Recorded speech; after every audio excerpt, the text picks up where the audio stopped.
अभी आवाज नहीं डालना, सारी आवाज जो हम बोल रहे हैं ना। नहीं, पहले शब्द आ जाएगा ना आपका।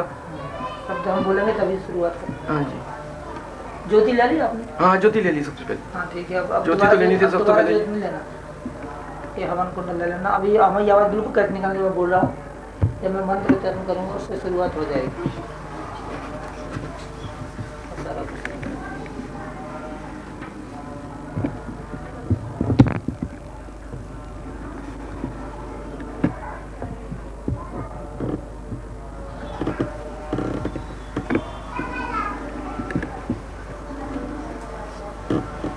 किसी आवाज नहीं करना, ना कुछ सुनना, ठीक है? तो वही आवाज इसमें आ जाएगी। सारा प्रोग्राम जो है ना,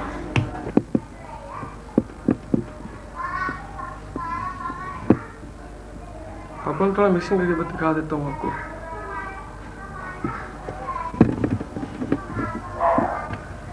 भौतिगणादि सेवितं कपित्त जम्बो फलचारु भक्षणं उमास्तं शोक विनाशकारकं नमामि विघ्नेश्वर पाद पंकजम।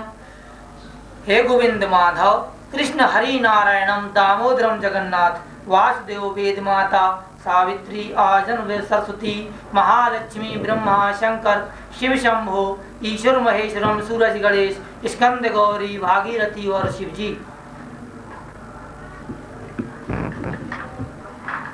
श्री कृष्ण परब्रह्म बामन अवतार हैं और भगवान श्री कृष्ण ने जो भगवान विष्णु अपने नारायण जी के श्री नारायण जी के नाभि कमल से ब्रह्मा से सृष्टि और भगवान विष्णु के अवतार भगवान श्री कृष्ण जी इनके अवतार हैं। थोड़ा सा इशारा करते हैं। इस संसार की जो अवस्था है मृत्यु लोक में समस्त प्राणी मनुष्य समुदाय जो भी जन्म लेते हैं, जन्म लेने के बाद उनके अपने अपने पूर्वकृत कर्मों के द्वारा जो पूर्व जन्म के उनकी तपस्या या जो भी कर्म है पूरा उनके इनका नहीं इनका नहीं रहेगा। पूर्वकृत कर्मों के द्वारा मनुष्य योनि में नाना प्रकार के दुखों और कष्टों से पीड़ित होकर के भगवान श्री कृष्ण की शरण में जाते हैं। भगवान श्री कृष्ण ने गीता में सिर्फ एक ही ज्ञान उपदेश दिया है और वो है 5 तत्व। 5 तत्व क्या है? पृथ्वी, जल, वायु, अग्नि और आकाश। मनुष्य इन्हीं के ऊपर सारे संसार में चल रहा है। जो इन 5 तत्वों के बारे में जान लेता है उसका संसार से आवागमन से मुक्ति मिल जाती है। संसार में 3 प्रकार की अग्नि मनुष्य को बार बार जन्म और मृत्यु के बंधन में डालती है। पहले नंबर की जो अग्नि है वो है 9 माह गर्भावस्था में जीव का माता के पेट में उल्टे लटके रहना। एक मनुष्य एक कमरे के अंदर 1 घंटे भी बंद कमरे में रह नहीं सकता, लेकिन जीव 9 माह उस गर्भ में कैसे बिताता है। उस समय भगवान श्री कृष्ण ही उसके रक्षक होते हैं। भगवान श्री कृष्ण उसको साक्षात दर्शन दे करके उस 9 माह गर्भ में उसको पका करके इस पृथ्वी में जन्म देते हैं। वो 9 माह की जो गर्भ अवस्था है, जो 9 माह की जो कठिन दुख और योनि है, उसको किस प्रकार से वो जीव भोगता है, इसमें सबसे बड़ा कारण है उसके पूर्वकृत कर्म और स्वभाव। दूसरी अग्नि है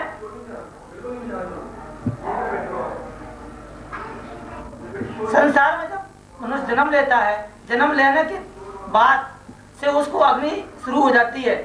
विद्या पढ़ने से लेकर के, धन जोड़ने से लेकर के, संतान उत्पन्न करने से लेकर के नाना प्रकार के कर्म करता हुआ मनुष्य और इतना भारण होता है, इतना चिंताओं में, दुखों में, कष्टों में रहता है कि उसके जीवन में कभी भी उसको चिंता के अलावा और भार ढोने के अलावा, अग्नि में जलने के अलावा, इच्छाओं और तृष्णाओं में बहने के अलावा उसको कोई रास्ता नजर नहीं आता। और सारे जीवन वो बहते बहते, जलते जलते, अग्नि में जलते जलते, इच्छाओं की पूर्ति करते करते और अंत में वो शरीर को त्याग देता है। जब शरीर को त्याग देता है तो उस समय भी उसको तीसरी अग्नि का सामना करना पड़ता है। उस अग्नि का नाम है जब चिता।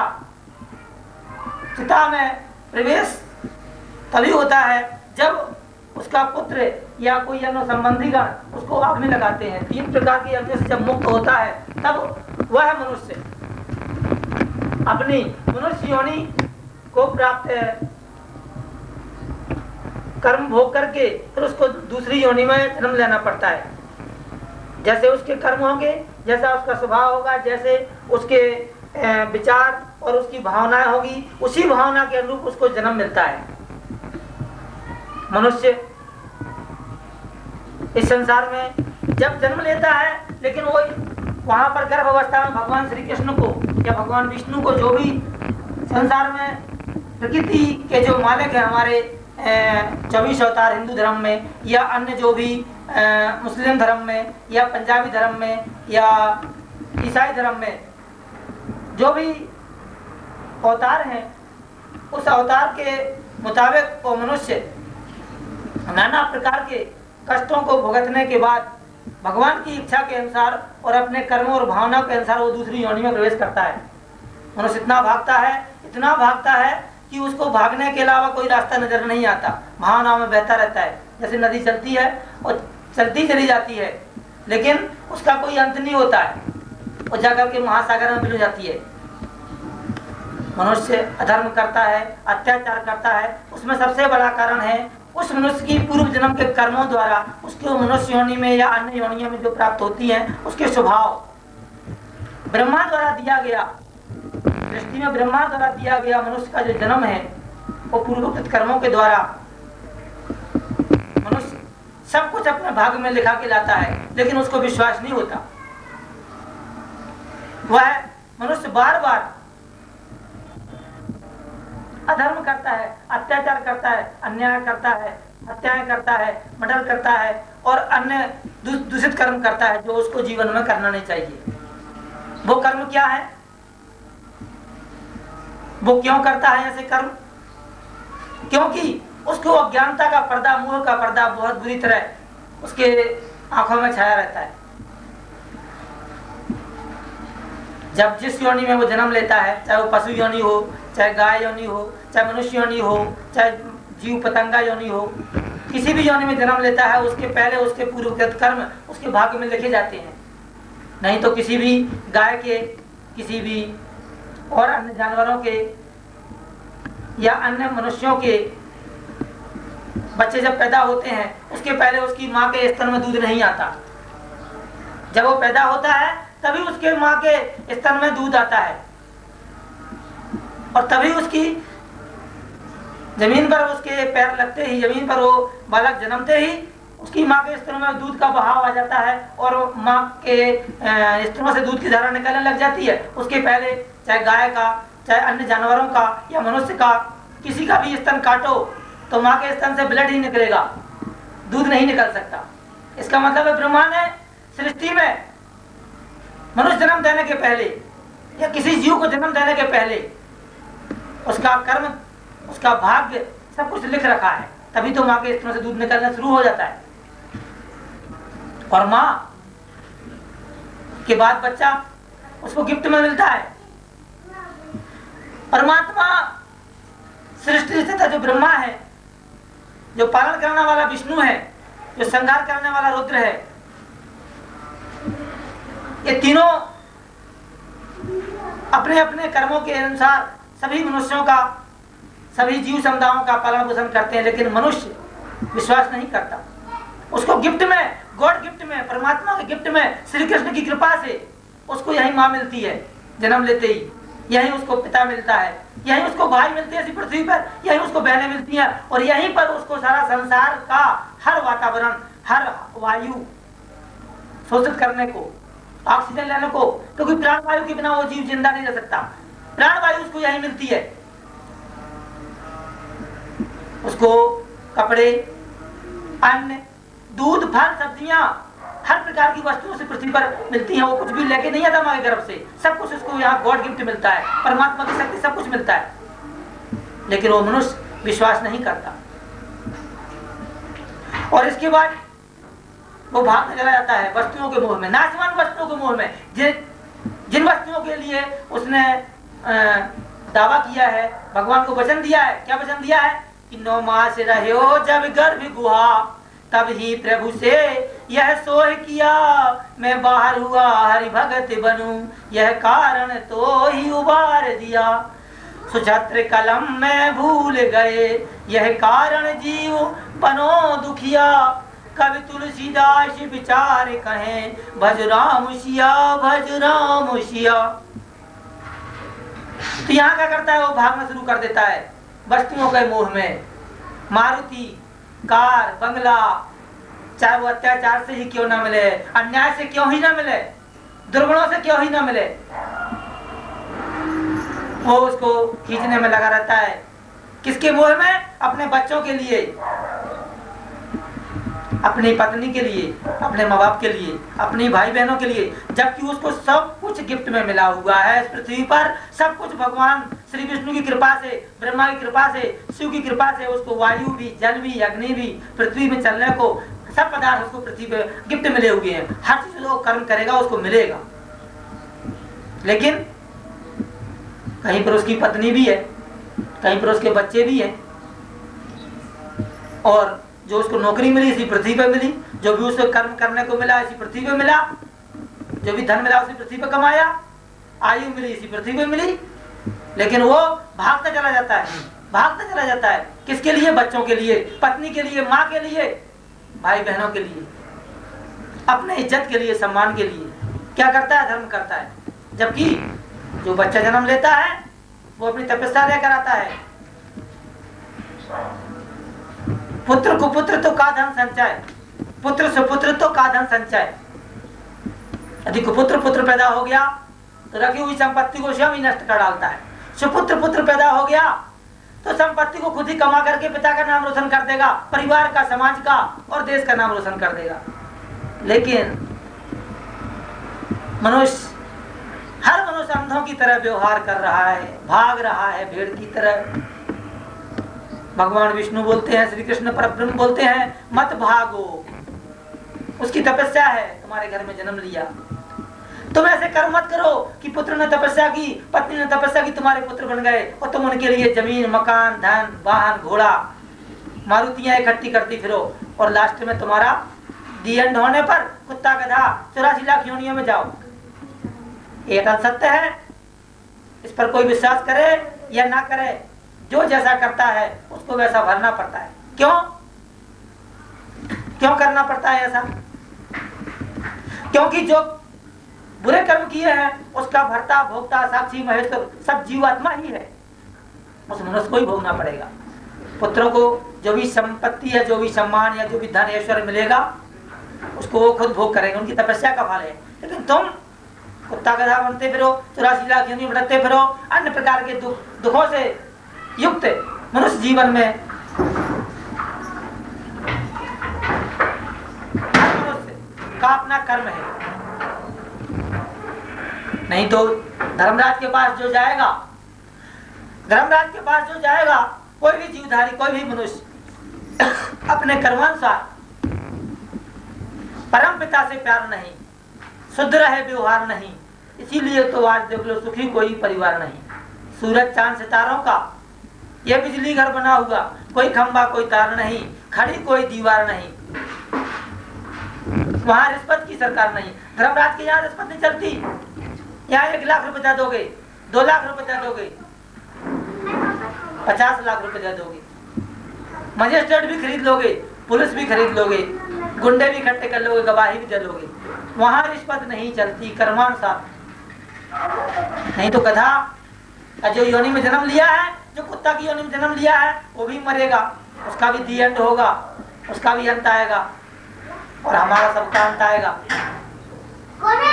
तो जो मनुष्य होगा वो धर्मराज से बोलेगा मैं दोबारा मनुष्य बनना चाहता हूँ, और जो गधा है वो बोलेगा महाराज मैं गधा की योनि से मुक्त हो गया हूँ, अब मुझे दूसरी योनि दो। तो वहां पर गधा की जो योनि है, जो मुक्ति है, थोड़ी देर बंद कर दो भाई, थोड़ी देर बंद कर।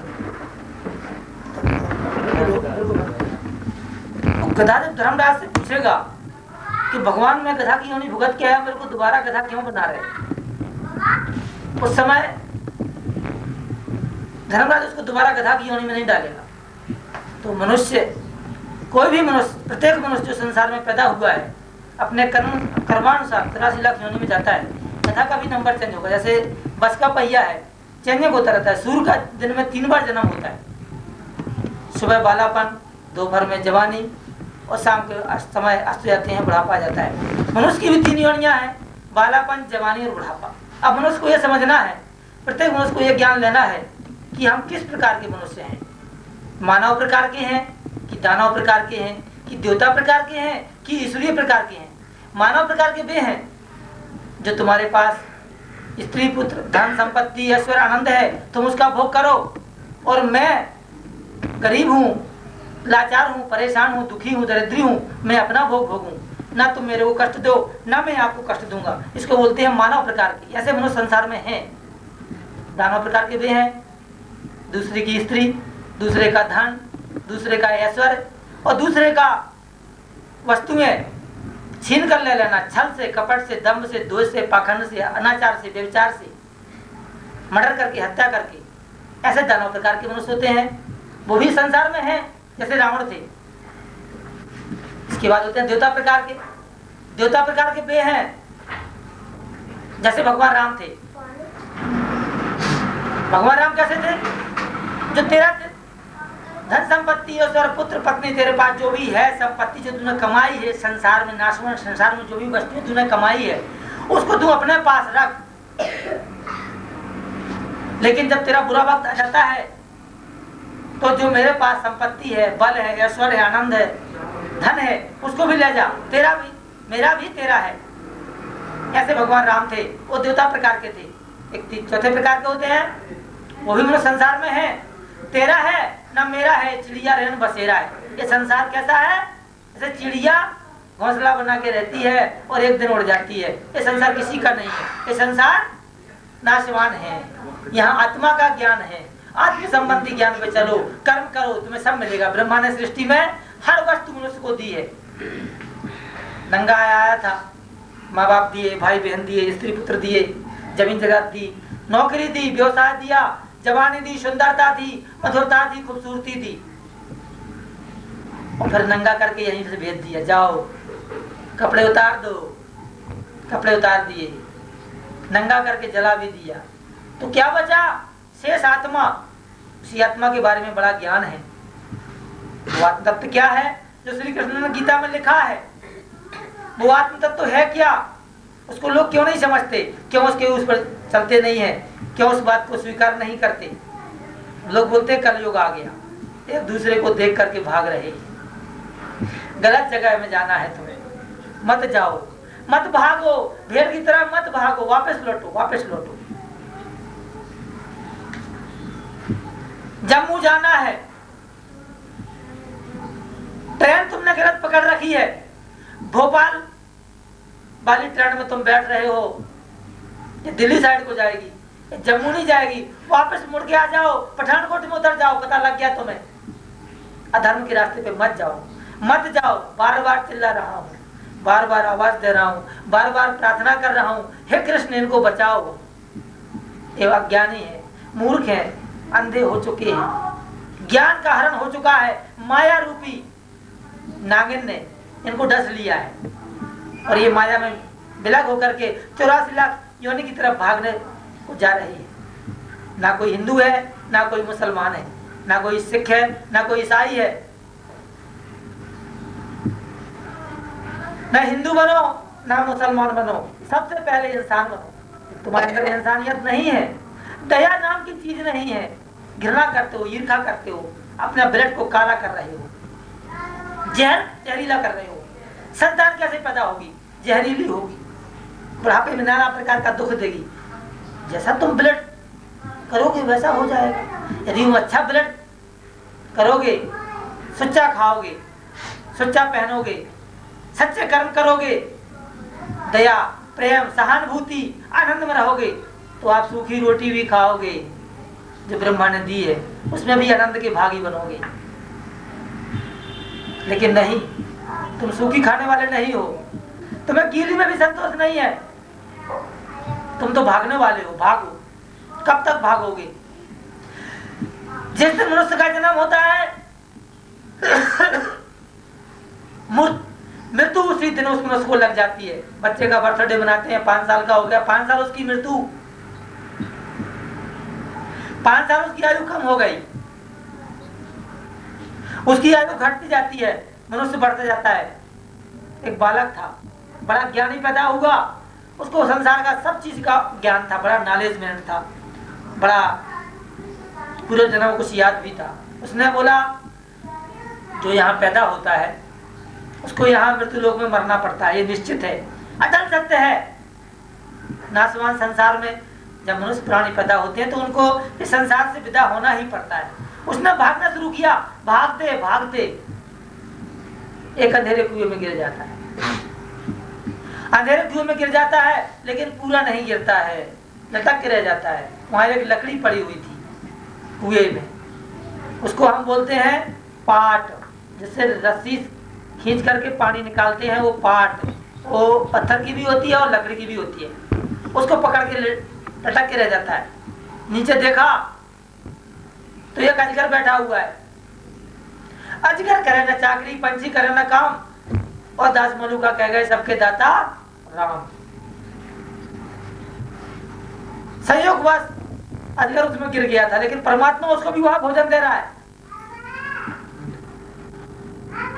और परमात्मा ने उस जीव को जो ज्ञान दिया था, उस लड़के को जो ज्ञान दिया था, वो ये दिया था कि स्वर्ग के लिए आदमी मनुष्य स्वर्ग जा सकता है, कोई भी मनुष्य स्वर्ग जा सकता है शरीर के साथ। ये दुष्ट जी भी स्वर्ग गए हुए हैं तो वो भी जा सकता है।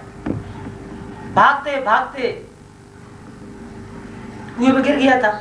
लकड़ी पकड़ रखी दोनों हाथों से, जोर से ऐसे लकड़ी पकड़ रखी है और लटका हुआ है, नीचे अजगर बैठा हुआ है। लेकिन मृत्यु रूपी जो हाथी उसको पीछा कर रहा था, क्योंकि जन्म लेते ही मृत्यु लग जाती है। मृत्यु रूपी जो हाथी उसके पीछे लगा हुआ था, वो मृत्यु रूपी हाथी कुएं पे बैठ जाता है, देखता है कब तक नहीं निकलेगा, हम तेरे को खाएंगे ही खाएंगे। जिस लकड़ी को पकड़े हुए हैं उस लकड़ी को सफेद और काला चूहा काट रहा है। निरंतर उनका काम है काटते रहना लकड़ी को।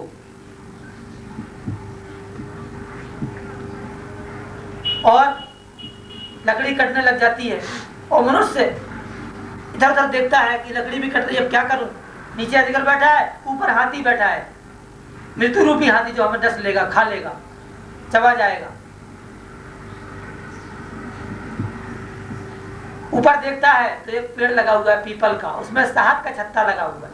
शहद बहुत मधुर, बहुत मधु, सुखद, सुख देने वाली, सब रोगों को हरने वाली मधु। शहद किसी बंदर ने उसको नोच रखा था तो उसमें से बूंद, एक एक बूंद गिरने लगी और उसने मुंह ऊपर किया तो उसके मुंह में वो बूंद गिरने लगी। वो मनुष्य उन बूंदों को पीता है बड़े मधुर स्वाद में और अपनी मृत्यु भूल जाता है कि जो हाथी है मैं इससे कैसे निकलूं, ये लकड़ी कट रही है तो मैं चूहों को कैसे मारूं, ये जो नाग बैठा हुआ है अजगर ये मुझे खा जाएगा, इसको कैसे मैं करूं, क्या उपाय करूं। सब भूल के मधु पीने के स्वाद में इतना बावला हो जाता है, इतना पागल हो जाता है, इतना माया से वशीभूत हो जाता है कि वो अपनी मृत्यु का ध्यान भूल जाता है, स्वर्ग जाने की यात्रा को भूल जाता है। मधु क्या है, वो सांप क्या है, वो अजगर क्या है, वो कुआ क्या है और वो हाथी क्या है। जरा आप सोच सकते हो, क्या उत्तर सोच सकते हो? कोई नहीं सोच सकता। क्यों? इसके बारे में कभी सोचा नहीं, ना सोचने का टाइम है। वो अजगर है मृत्यु रूपी आयु। जब आदमी की आयु पूरी हो जाती है काल उसको खा जाता है। काल माने मौत, नाग। ये नाग है, प्रत्येक मनुष्य के जन्म लेते ही मृत्यु उससे पहले पैदा हो जाती है। जो लकड़ी पकड़े हुए है वो लकड़ी कौन है? वो लकड़ी है आयु रूपी लकड़ी। जब तक आयु पूरी नहीं होती कोई किसी को नहीं मार सकता, कोई किसी की हत्या नहीं कर सकता, कोई किसी का मर्डर नहीं कर सकता, कोई किसी को जान से नहीं मार सकता, किसी की एक्सीडेंट हो नहीं सकता, कोई दुर्घटना हो नहीं सकती। आयु, आयु का ध्यान रखिए। आयु रूपी लकड़ी को पकड़े हुए जो चूहे हैं, दिन सफेद चूहा है और रात काला चूहा है, जो उस आयु रूपी जड़ को काटे जा रहे हैं। आयु रूपी जड़ को काटे जा रहे हैं। बाहर है श्री कृष्ण, धन्य मेरे गोविंद, मेरे नारायण, इन मनुष्यों पर दया करो। ये भागते हैं, बहुत भागते हैं, लेकिन पहुंच नहीं पाते, अपने गंतव्य स्थान तक नहीं पहुंचते, बीच में ही रह जाते हैं। वो बालक भी भाग रहा था। माया रूपी हाथी कौन है जो निकलने नहीं दे रहा है? वो है माँ, बाप, भाई, बहन, स्त्री, पुत्र, धन, नौकरी का घमंड। अजी मैं तो अफसर हूँ, थानेदार हूँ, मैं तो एसपी साहब हूँ, मैं तो कलेक्टर साहब हूँ, मैं तो बड़ा बड़ा धनवान हूँ, फैक्ट्री मालिक हूँ, मैं तो बड़ा खूबसूरत हूँ, हीरो हूँ, मैं तो बहुत ही शक्तिशाली पहलवान हूँ। मैं करके बोलता रहता है। वो क्या है? कुर्सी का घमंड, धन का घमंड, शरीर का घमंड, रूप का घमंड, पत्नी का घमंड, बच्चों का घमंड, कुटुंब का घमंड। किसी के पास जमीन ज्यादा, उसको भी घमंड, मेरे पास जमीन ज्यादा है। सबका घमंड ही करता रहता है। घमंड के अलावा उसके पास कुछ नहीं रहता है। वही माया रूपी हाथी है जो निकलने नहीं दे रहा है। और एक दिन वो लकड़ी कट जाती है, जो सफेद चूहा दिन है, रात कलर चूहा, वो आयु को घटा देते हैं। और आयु जब कट जाती है, लकड़ी जब छूट जाती है, तो मनुष्य कहाँ गिरता है? अजगर के मुंह में। और बिना प्रयास के अजगर को भोजन मिल जाता है और उस मनुष्य का देहांत हो जाता है, स्वर्गलोक चला जाता है। अपने कर्मानुसार उसको 84 लाख योनियां मिल जाती हैं। ऐसा नहीं है कि योनियां नहीं होती हैं। यदि मनुष्य होते हैं तो नाग भी होते हैं, तो ऋषि भी होते हैं, तो महात्मा भी होते हैं, तो सिद्ध भी होते हैं, तो जानवर भी होते हैं, तो पशु भी होते हैं, पक्षी होते हैं, तो 84 लाख योनियां भी होती हैं। तो ये जरूरी नहीं है कि जो मनुष्य मरा वो मनुष्य ही पैदा हो। कर्मानुसार हाड़ जले जैसे लकड़ी का तूला, केस जले जैसे घास का पूला, तेरे कर्मों की गति मैं क्या जानू रे बाबा, मैं क्या जानू रे बाबा। मनुष्य नहीं समझ सकता। जिस चीज के बारे में वो भागता है उसे कुछ नहीं मिलता। बड़े बड़े साधु हैं, बड़े बड़े महात्मा हैं, बड़े बड़े धर्म उपदेशक हैं, लेकिन आत्म संबंधी ज्ञान के बारे में ना आज तक किसी ने अंत पाया है, ना आदि पाया है, ना मध्य पाया है। सिर्फ एक बूंद मिल गई है, एक बूंद मिल गई है, उसी के सहारे लाखों करोड़ों लोगों को बनाए जा रहे हैं, लोग बने जा रहे हैं, भेड़ की तरफ भागे जा रहे हैं, लेकिन अपनी आत्मा का उद्धार कोई नहीं कर रहा है। सब बड़े बड़े मठाधीश, बड़े बड़े महात्मा, बड़े बड़े साधु संगत, बड़े बड़े स्थानों पर जाते हैं, मत्था टेकते हैं, गुरुद्वारे जाते हैं, मंदिरों में जाते हैं, लाखों रुपए खर्च करते हैं, दान देते हैं, गृह निवारण, जन्म पत्नी, टेवा, हस्तरेखा इत्यादि कई कर्म कराते हैं, कई हवन पूजन कराते हैं, लेकिन आत्मा का उद्धार कर कोई भी साधु महात्मा, कोई भी संसार का ऐसा गुरु पैदा नहीं हुआ जो मनुष्य को मोक्ष दे सके। मनुष्य को मोक्ष देने के लिए सिर्फ श्री कृष्ण ही समर्थ। मेरे प्रभु, मेरे नारायण, मेरे अच्युत, मेरे अविनाशी, निराकार अकाल पुरुष, यदि जो कर्म करेगा वही मोक्ष का भागी होगा। जो कर्म नहीं करेगा मोक्ष नहीं मिल सकता। कोई ऐसा पैदा नहीं हुआ जो किसी को नाम दान दे करके और उसको मोक्ष दिला दे, उसको 3 अग्नि से मुक्त करा दे, उसको दोबारा जन्म मरण के बंधन से मुक्त करा दे। कोई नहीं कर सकता। उसके खुद के कर्म है, खुद के उसके कर्म जो करेगा उसका फल हो पाएगा। दूसरा कोई किसी में सामर्थ्य नहीं है, किसी में शक्ति नहीं है। कोई ये गारंटी पत्र लिख कर दे नहीं सकता कि मैं तेरे को उद्धार कर दूंगा, तेरे को मोक्ष दे दूंगा, तेरे को आवागमन से चक्कर से मुक्त कर दूंगा। उसके कर्म ही उसको मोक्ष दे सकते हैं। कर्म प्रताप तुरंग नचावे, कर्म तो छत्रपति नर होई, कर्म सपूत सपूत कपूत कहावे, कर्म से और बड़ो नहीं कोई, कर्म घटो लंकापति रावण, सोने की लंका छिन में खोई, काहे को सोच करे मन मूरख, कर्म से और बड़ो नहीं कोई। कर्म सब कुछ, कर्म प्रधान विश्व कर राखा, जो जस करही तस फल चाखा। जैसा कर्म करेगा वैसा फल पाएगा। सकल पदार्थ जग माही, कर्महीन नर पावत नहीं। जिसके कर्म ही खराब है वो क्या मिल सकता है? सारा संसार 5 चीजों में बंधा हुआ है। 5 चीज, यदि 5 चीजों पे कस दिया जाए तो मनुष्य को मोक्ष भी मिलेगा, धन भी मिलेगा, ऐश्वर्य भी मिलेगा, आनंद भी मिलेगा, संतान भी मिलेगी। अर्थागमनो नित्य रोगदाचा प्रियाचा भार्या प्रियवादिनीचा वयस्य पुत्रो करीचा विद्या खट जीव लोक सुखानरक। रोज धन का आना जाना, शरीर का निरोग होना, आज्ञाकारी पुत्र, धन कमाने वाली विद्या और सुंदर वचन बोलने वाली पतिव्रता औरत, इस संसार के 6 प्रकार के सुख उसको मिल सकती हैं। कैसे?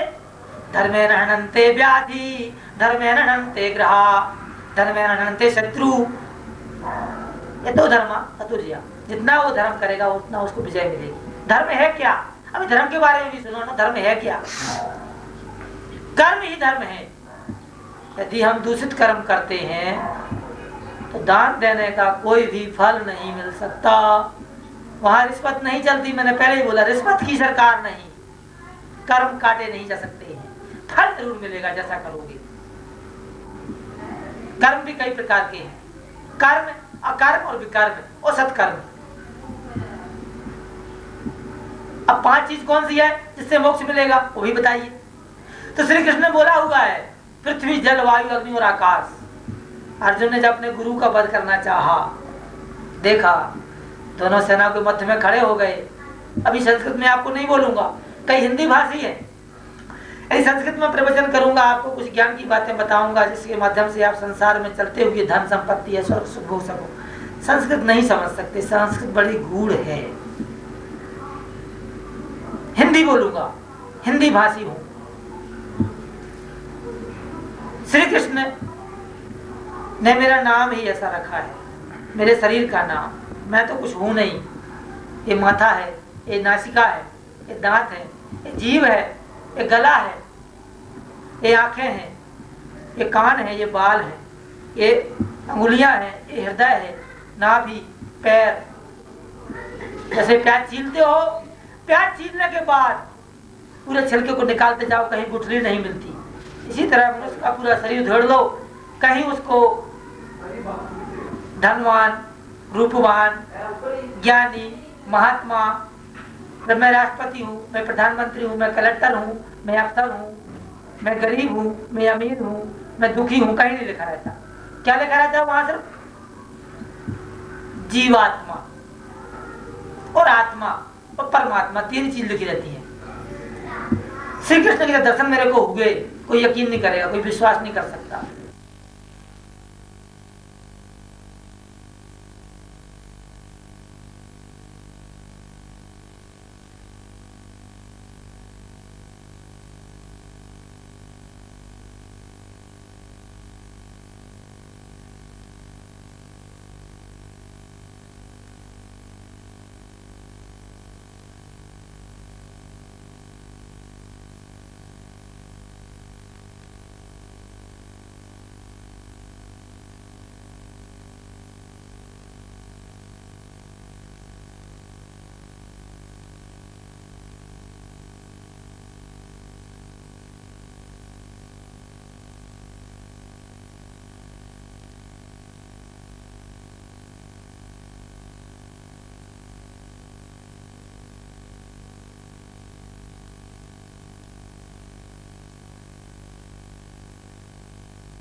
वो ज्ञान की 5 बातें हैं कौन सी, जिनसे मोक्ष मिले, मनुष्य का उद्धार हो और धन भी मिले और 6 प्रकार के सुख भी मिले, जो मैंने आपको पहले बोले। अर्थागम लो, वो क्या है? जब धनुष फेंक दिया, अर्जुन ने बोला गुरुजी को मरवा रहे हो, मेरे ताऊ को मरवा रहे हो। द्रोणाचार्य जी मेरे गुरु हैं, भीष्म पितामह मेरे ताऊ हैं, पितामह हैं, दुर्योधन मेरे भाई हैं, इनको मार करके उनके सने हुए रक्त के पृथ्वी में कैसे राज करूंगा? उन्होंने पहले शासन कर लिया है इस पृथ्वी पर, मैं कैसे शासन करूंगा? वर्ण संकर औलाद पैदा होगी, नई जवान औरतें विधवा हो जाएंगी। भगवान ने तब उपदेश दिया, बोले हे अर्जुन, अभी आप मोह में पड़ गए हो, वापस मुड़ो, वापस मुड़ो, इधर आओ। तब उन्हें गीता ज्ञान दिया। क्या दिया? बोले आपके शरीर में जो निर्माण हुआ है इसमें 5 तत्व हैं। बोले हाँ महाराज, पृथ्वी, जल, वायु, अग्नि और आकाश 5 तत्व हैं। बोले हाँ महाराज। बोले अभी आपको एक ज्ञान दे रहा हूं कि इसमें से एक तत्व निकाल लिया जाए तो क्या आपका शरीर जीवित रहेगा? बोले नहीं महाराज। बोले वायु निकाल लेता हूँ, प्राण वायु ही निकाल देता हूँ।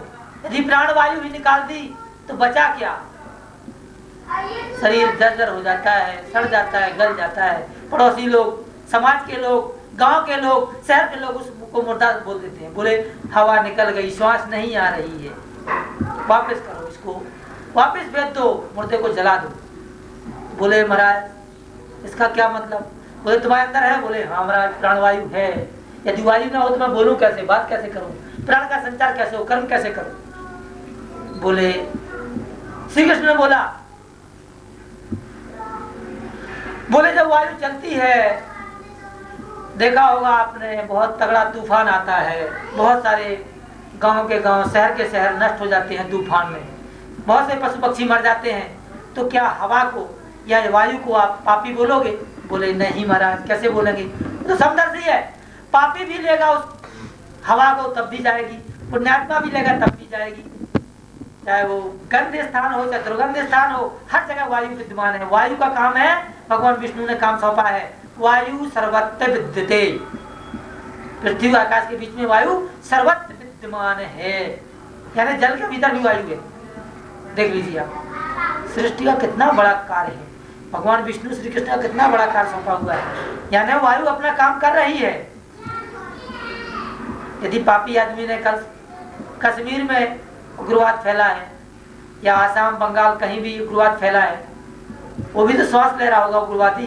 कल 25 आदमी को मारेगा, 100 को मारेगा, 200 का मारेगा, बलात्कार करने वाला, हत्या करने वाला, मर्डर करने वाला, अत्याचारी, पापी, धर्मी, वो भी श्वास ले रहा है।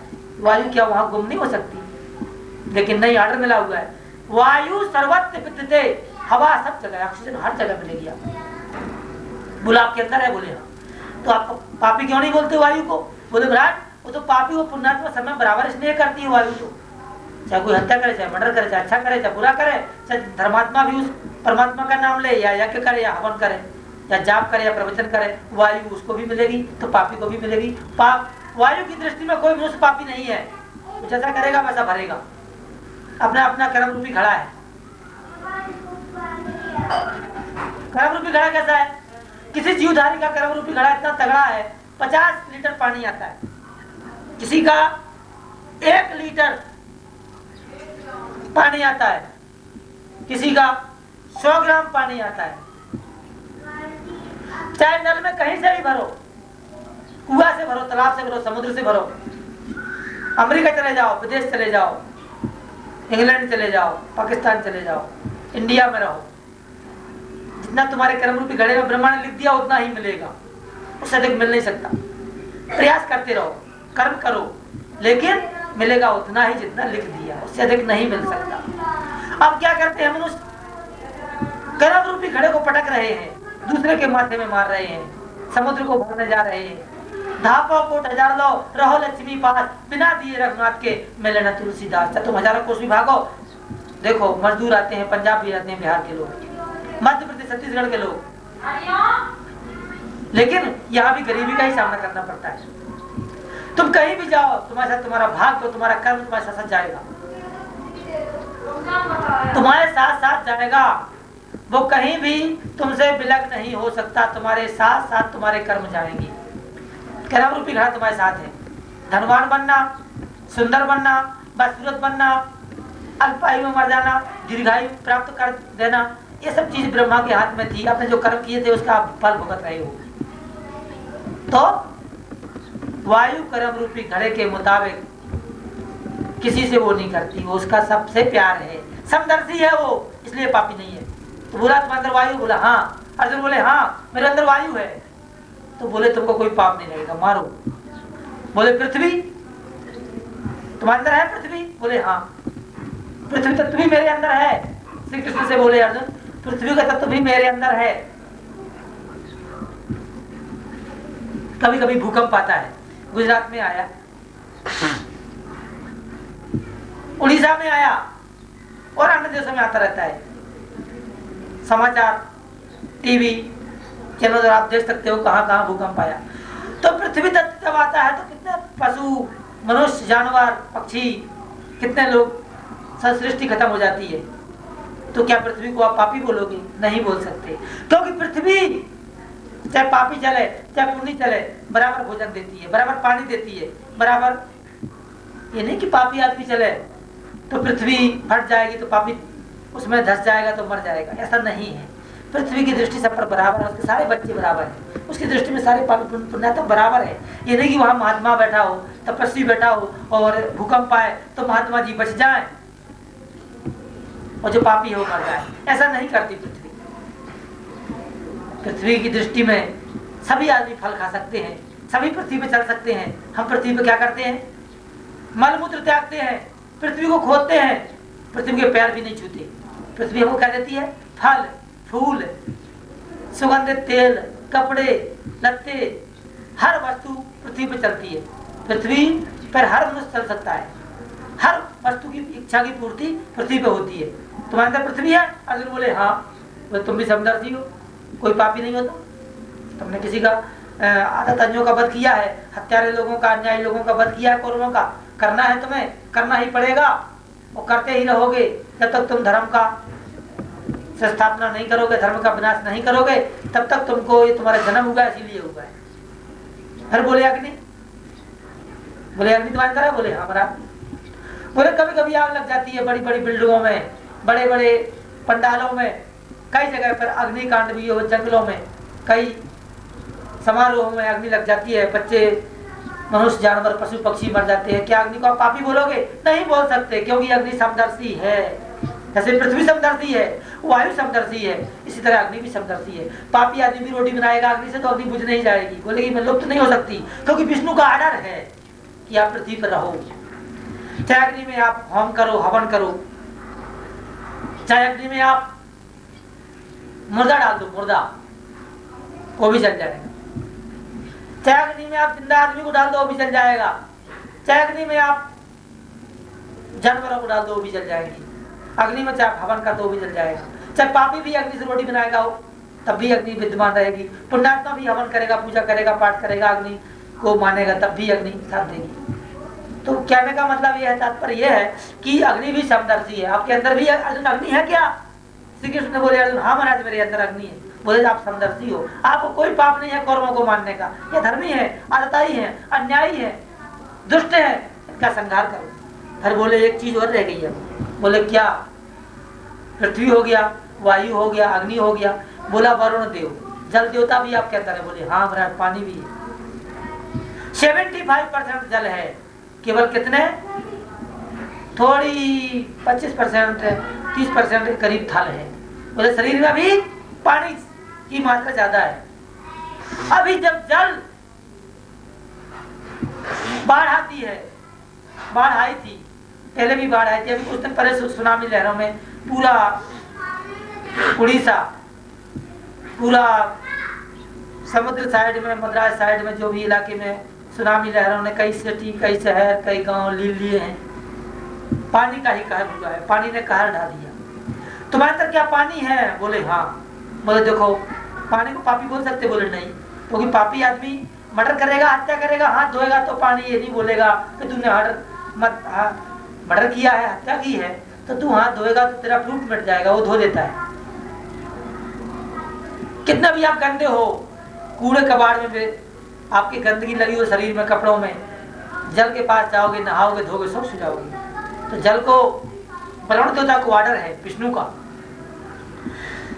अकाल पुरुष का, उस परमात्मा को, उस अल्लाह का, उस ईसा मसीह का, उस कुदरत का, उस गॉड का गिफ्ट ऑर्डर है कि आप अपना कार्य करो। चाहे पापी भी हाथ धोए, चाहे पापी भी पानी पिए, आप वहां से मत हटना, अपना काम करना, तो जैसा कर्म करेगा फल मिलेगा। तो आपके अंदर क्या अर्जुन पानी है? बोले हाँ। बोले पानी समदर्शी है, बाढ़ आती है, बाढ़ को कोई पापी नहीं बोल सकता, ना ही आप बोल सकते हो। तो आपके अंदर क्या है? जल भी है। चित जल पावक गगन समीरा और पंच जित आदम शरीरा, 5 वस्तु में शरीर बना है। अभी आप क्या है? अभी देख लीजिए, श्री कृष्ण बोल रहे, आनंद कंद श्री विष्णु बोल रहे, राधे कृष्ण बोल रहे हैं कि एक चीज रह गई। बोला क्या? आकाश। अब इसकी अवस्था भी सुनो। आकाश क्या है? आकाश हमारे अंदर है। हमारे नाभि कमल से जो नीचे है वो पताल खंड है।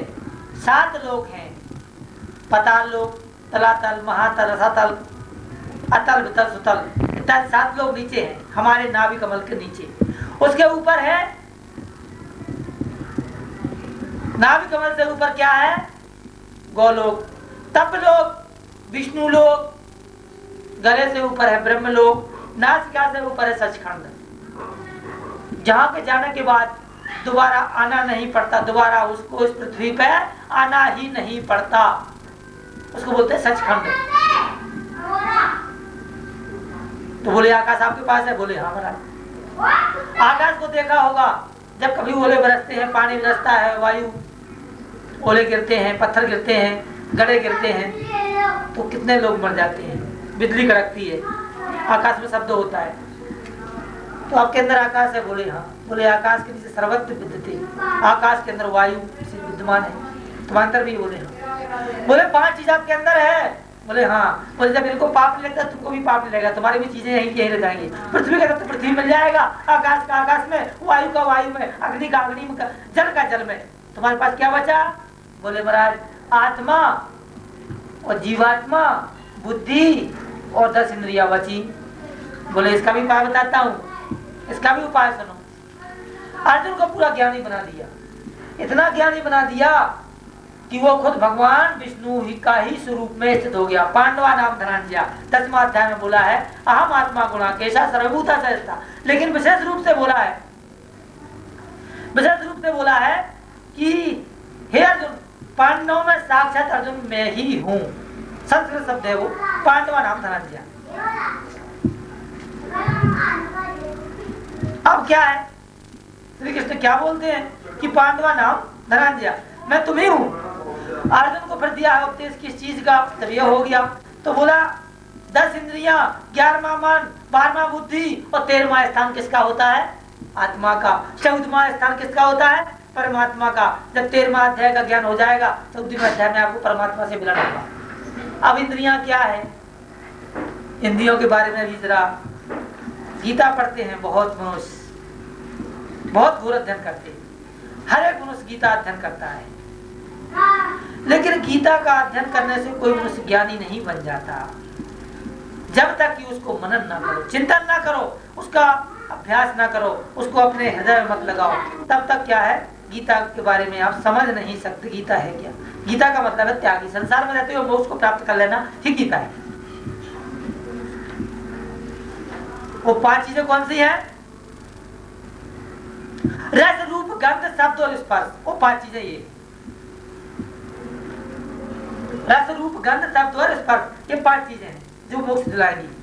पहले इन 5 चीजों को समझ लो, क्योंकि 5 तो आपने तत्व समझे हैं, अभी 5 चीजें और हैं, रस रूप गंध शब्द और स्पर्श। फिर दोबारा नोट करो या समझ लो या याद रखो, रस रूप गंध शब्द और स्पर्श। रस क्या है? रस एक तो वो है परमानंद में मग्न हो जाना, परमात्मा के ध्यान में मग्न हो जाना। आनंद, ब्रह्मानंद और परमानंद। आनंद है संसार की लौकिक और नाशवान चीजों को प्राप्त कर लेने के बाद मनुष्य बोलता है संसार में सबसे सुखी हूँ, मेरे को सब चीज का आनंद है। धन है, माल खजाना है, इज्जत है, मान बढ़ाई है, पत्नी पुत्र है, सुंदर सुंदर सुंदर भोजन खाने को वस्तुएं हैं, मेरा राजकाज है, मैं राजनीतिज्ञ हूँ, मैं मंत्री हूँ, मैं अफसर हूँ, मैं प्रधानमंत्री हूँ, मैं राष्ट्रपति हूँ, और मैं क्या हूँ? ऑफिसर हूँ, मैं धनवान हूँ।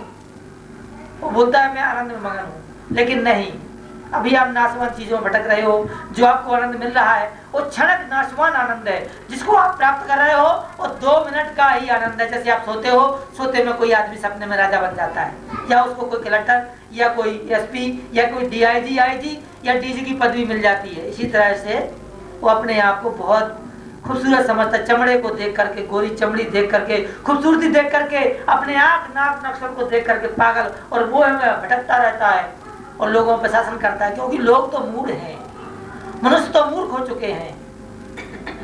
मनुष्य को ज्ञान का जो पर्दा है, चमड़े की जो आंखों की जो पर्दा है वो ढकी हुई है, वो अपने नेत्र उघाड़ के देखते ही नहीं है। चमड़े से प्यार करते हैं।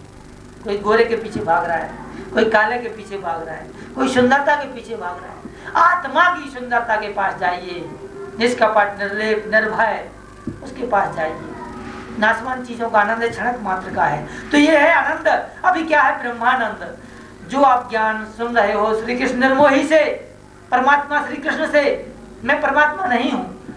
कभी आप ये मत बोल देना कि अपने आप को श्री कृष्ण निर्मोही परमात्मा बोलने लग गया। छीटा कसी मत करना,